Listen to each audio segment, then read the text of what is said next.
Good evening. The worst fears have been confirmed. Many drug overdose deaths in Hamilton County last month were due to carfentanil. And that's the drug used on elephants that we've mentioned in the past. It's 10,000 times more potent than heroin, and it's on the local streets right now. 9 on Your Side's Tom McKee is live with how this is affecting first responders. Tom? Well, there were more than 200 heroin overdoses in Hamilton County in 6 days last month, and 3 deaths were reported, but many more were suspected.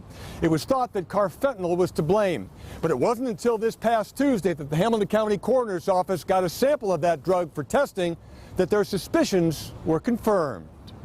Coroner's Office toxicologists are working overtime to see if carfentanil is behind the recent overdose death. The results were released Tuesday by the Hamilton County Heroin Task Force. We had 8 deaths that we're very confident to say was due to carfentanil, and 5 more that we're testing right now. The Drug Enforcement Administration says sellers know the danger, but still give out samples of the drug. We've seen text messages back and forth with dealers and the users asking, hey, let me know how the new product is. Hey, be careful with that. Hey, don't use too much. That's putting extra pressure on police officers and life squads. For example, Cincinnati Fire Department medic units are making 16 overdose runs a day. They have naloxone to revive victims, but it's not as effective with carfentanil.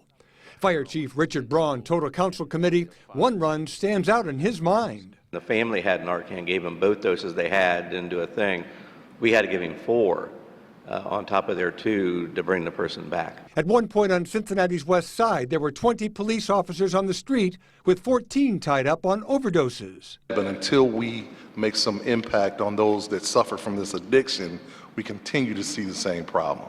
One new legal tactic, about 15 suspected dealer cases are being investigated at the federal level where penalties are tougher. If you're selling heroin, that's not only leading to death, but leading to just someone overdosing. We consider that serious bodily injury, and under the federal law, you can be charged to 20 years to life for that.